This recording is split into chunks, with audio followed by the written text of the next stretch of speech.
બાળકો રમવા આવ્યા છે. ચકલાઓ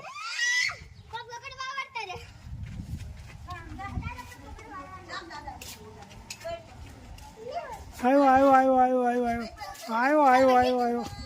નાના બાળકો રમવા આવી ગયા છે. હા ગાડી આવી. અરે તેજસની ગાડી આવી.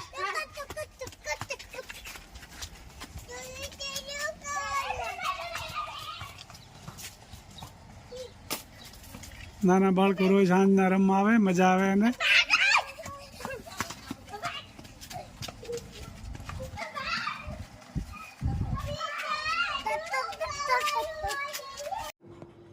આજે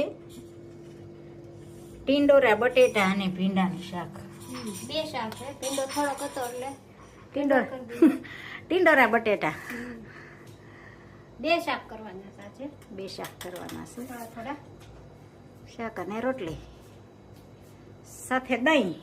તેજસ પણ આવી ગયો. તેજસ પણ આવી મુકાઈ ગયું છે. હા. રાઈ જીરું પછી મેથી. શું હોય તે મેથી કે તો મેથી હા. હળદી પાવડર.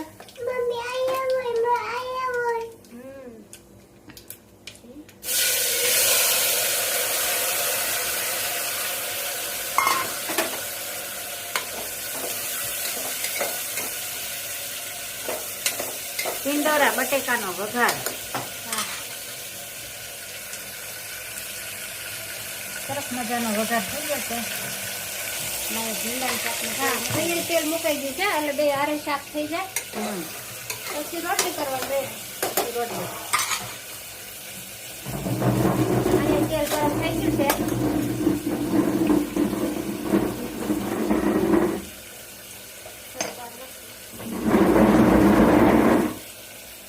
જુઓ.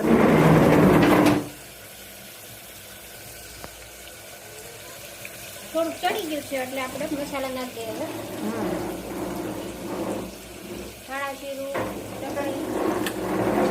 કોમેન્ટ પણ સારી સારી આવે છે. બધાનો ખૂબ ખૂબ આભાર. બધાને જય સ્વામિનારાયણ, જય શ્રી કૃષ્ણ, જય જીનેન્દ્ર, જય સિયારામ ને હર હર ભોલે મહાદેવ. અને અમારે તેજસભાઈ ખુરશીને દાંડા મેળા મારવા. એ તેજસ શું કરશો તું? વૈક્યુમ કરો. વૈક્યુમ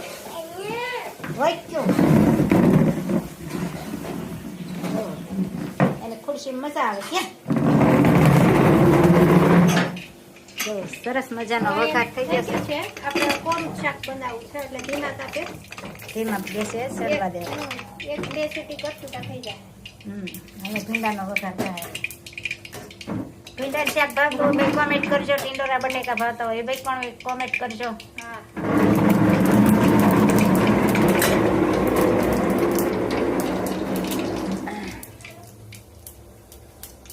સરસ મજાનો વઘાર થાય છે.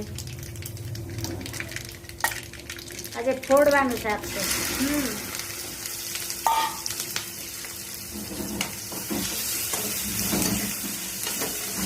ભીંડાનું શાક છે ને એમાં મીઠું નાખી દેવું પડે. નહીંતર લાળું બહુ થાય.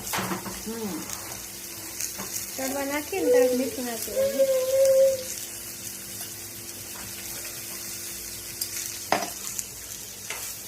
આને થોડીક વાર ચડવા દેવું. પછી ચડી જાય પછી મસાલા નાખવાના પહેલાથી. પછી સરસ મજાનું ટીંડોરાનું ને ભીંડાનું અને બધા લઈને જમવા હતા ને બેસી ગયા. શું ખાશો તેજસ? હે લીંબુ નાથણું ખાશો? એમ તને ભાવે છે?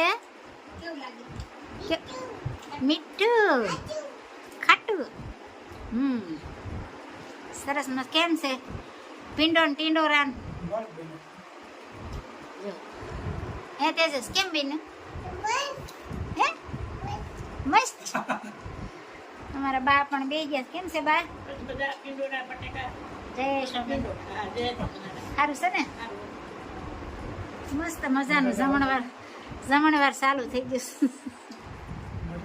ચલો ચાલ્યો જવાનો એકલો રે, સાથે આવશે પુણ્ય ને પાપ હંસલો ચાલ્યો જવાનો એકલો રે જેટલો ભજનમાં વખત વિતાવ્યો રે એટલો સોપડે જમા થાય હંસલો ચાલ્યો જવાનો એકલો રે સગા બાલા મળ્યા તને સ્વાર્થ ના રે 12મે દાડે લાડવા ખાય હંસલો ચાલ્યો જવાનો એકલો રે માસ સમાસ રે